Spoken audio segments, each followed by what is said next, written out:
Hello மக்களே, welcome back to அதித்தியும் நானும். எல்லோரும் எப்படி இருக்கீங்க? நான் ரொம்பவே நல்லா இருக்கேன். ஷார்ட்ஸில் பார்த்தீங்கனாலே தெரிஞ்சிருக்கோம், வீட்டுக்கு வந்தாச்சு.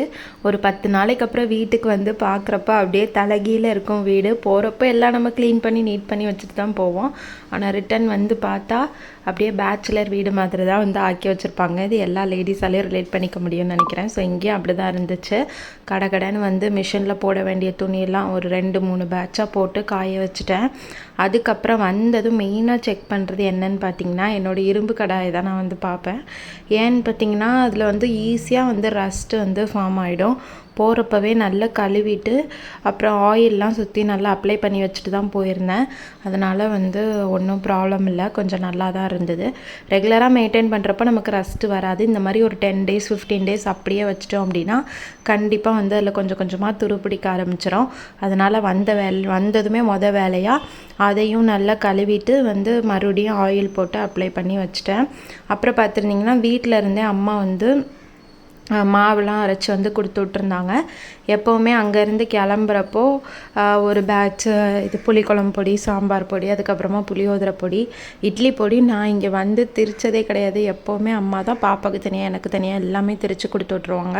ஸோ பாப்பாவுக்கு ஹெல்த் மிக்ஸு செர்லாக் எல்லாமே வந்து பேக் பண்ணி வாங்கிட்டு வந்துட்டேன். சரி, அதை வந்துட்டு எடுத்து உள்ளே வச்சிடலாம் அப்படின்னு சொல்லி தான். பாப்பாவுக்கு அதுக்குள்ளே பார்த்திங்கன்னா ராகி கூழ் வந்து காய்ச்சி பாப்பாவுக்கு வந்து சாப்பாடு ஊட்டியாச்சு. மாவு பார்த்திங்கன்னா அம்மா வந்து பாதி தான் ஊற்றியிருந்தாங்க. இத்தனைக்கும் உப்பு போடாமல் தான் விரகி வச்சுருந்தாங்க. ஆனால் அது வந்து செம்மையாக பலூன் மாதிரி நல்லா அப்படியே உப்பி அந்த இது பண்ணியிருந்தோம் ஜிப்லாக் இல்லை, சீல் பண்ணியிருந்ததையும் தாண்டி மாவு நல்லாவே வெளியே வந்துருச்சு. ஏசி பஸ் தான் இருந்தாலும் எப்படி இவ்வளோ பொங்குச்சுன்றது தெரில. பார்த்திங்கனாலே தெரியும், அந்த ஃபாயில் பேப்பர்லேருந்து வெளியே பொங்குற அளவுக்கு வந்துட்டு மாவு நல்லாவே இதாகிடுச்சு. ஆனால் நல்ல வேலை நாங்கள் 2-3 கவர் போட்டு உள்ளே வச்சுருந்ததுனால பேக்லலாம் வந்து ஸ்பில் ஆகலை. சரி, 2 பேக்கெட் கொடுத்துருந்ததுனால ஒன்று வந்து உப்பு போடாமல் ஆல்ரெடி புளிச்சிருச்சு, இன்னும் உப்பு போட்டால் கண்டிப்பாக புளிச்சிரும்னு சொல்லி ஒரு பேட்சை வந்து உப்பு போடாமல் அப்படியே எடுத்து மிக்ஸ் பண்ணி ஃப்ரிட்ஜில் வச்சுட்டேன்.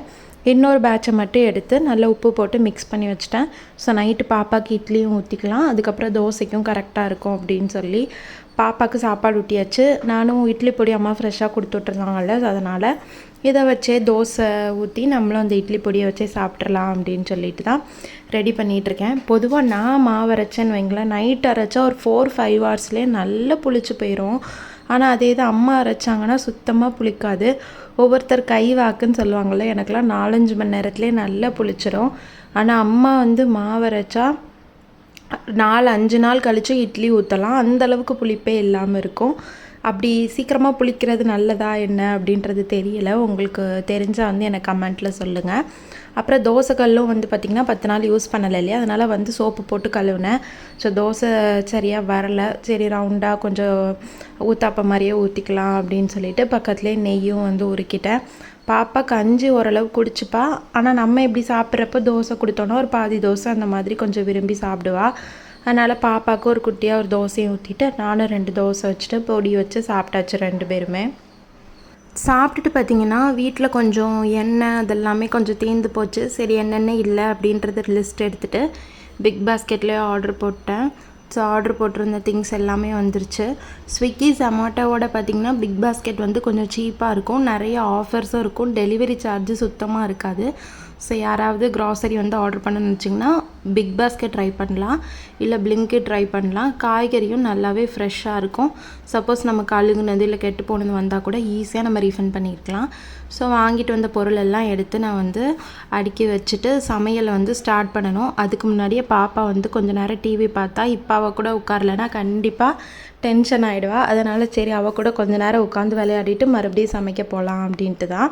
பாப்பாவுக்கு பார்த்திங்கன்னா இந்த மாதிரி ஒர்க் ஷீட் வந்து நான் வீட்டில் அங்கே அம்மா வீட்டில் ஃப்ரீயாக இருக்கிறப்போ கொஞ்சம் வந்து இந்த மாதிரி டவுன்லோட் பண்ணி அவளுக்கு அங்கேருந்தே பிரிண்ட் பண்ணி எடுத்துகிட்டு வந்திருந்தேன்.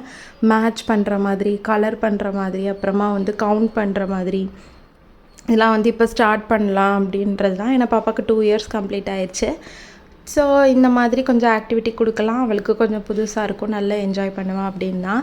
ஒர்க் ஷீட் பார்த்திங்கன்னா இப்போதைக்கு தெரில, சும்மா அங்கங்கே வந்து ஸ்க்ரிபிள் பண்ணுறா. ஆனால் சொல்லி கொடுக்க 2 இதுவும் மேட்ச் பண்ணுறதுக்கு அவளுக்கு நல்லாவே புரியுது. ஸோ அதை வந்து நல்லா பண்ணிகிட்டே என்ஜாய் பண்ணிகிட்டு இருந்தா. ஒரு 1/2 அன் ஹவர் கிட்ட அப்படியே போயிடுச்சு. அப்புறம் பார்த்திங்கன்னா கண்டிப்பாக சமைக்க போகணும், பாப்பா விட மாட்டா. அதனால் அவளுக்கு நான் உனக்கு வந்து இந்த டென்ட் வந்து நான் போட்டு தரேன், நீ உள்ளே உட்காந்து நீ நான் போய் கிச்சனில் சமைக்கிறேன் அப்படின்னு சொல்லவும் ஓகேம்மா அப்படின்னு சொல்லிட்டு அவளோட கிச்சன் செட்டையும் எடுத்துகிட்டு பேபியும் எடுத்துகிட்டு போயிட்டா. கிச்சன் செட்டில் சமைச்சு நான் பேபிக்கு கொடுக்குறேன், நீ கிச்சனில் போய் மம்மம் பண்ணுன்னு சொல்லிட்டா. ஸோ இப்படி தொல்லை பண்ணாமல் இருப்பா. ஒன்று டிவி போட்டு விட்டோன்னா ஒரு 1/2 அன் ஹவர் அந்த மாதிரி தொல்லை பண்ணாமல் இருப்பா. இல்லை இந்த மாதிரி டென்ட்டு அவளுக்கு காட்டாத விளையாட்டு பொருளை எடுத்து கொடுத்தோன்னா தொல்லையே பண்ணாமல் அவள் பாட்டுக்கு உட்காந்து விளையாடிட்டு இருப்பா. ஸோ பாப்பா வந்து விளையாடிட்டு இருக்கிறதுக்குள்ளே நான் கடகடன்னு பார்த்திங்கன்னா இன்றைக்கி உளுந்தம்பருப்பு சாதம், வெண்டைக்காய் பச்சடி, எள்ளு துவையல், எக் இதெல்லாம் தான் வந்து பண்ணியிருந்தேன். பாப்பாவுக்குமே இதில் வந்து உளுந்தம்பருப்பு சாதத்தில் அடியில் இருக்கும் இல்லையா, அது வந்து நல்லா குழஞ்சிருக்கும். ஸோ அதை எடுத்து வெண்டைக்காய் பச்சடி, எள்ளு துவையல் எல்லாமே காரம் இல்லாமல் அரைச்சி பாப்பாவுக்கும் வந்து அதே தான் இன்றைக்கி சாப்பாடு கொடுத்து பாப்பா வந்து தூங்க வச்சாச்சு. ஈவினிங் மேலே பார்த்திங்கன்னா இங்கே சென்னையில் வந்து மழங்க காற்று, அப்படியே பேய் காற்று மாதிரி அடிக்குது. ரொம்ப சூப்பராக வந்துட்டு கிளைமேட் இருந்துச்சு.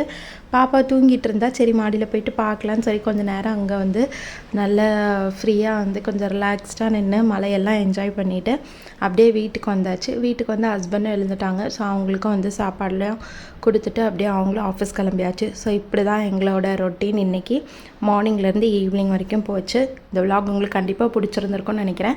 பிடிச்சிருந்துச்சுன்னா மறக்காமல் கமெண்ட் செக்ஷனில் சொல்லுங்கள். வீடியோவை சப்ஸ்கிரைப் பண்ணிவிட்டு பாருங்கள். இன்னொரு விலாகில் மீட் பண்ணலாம்.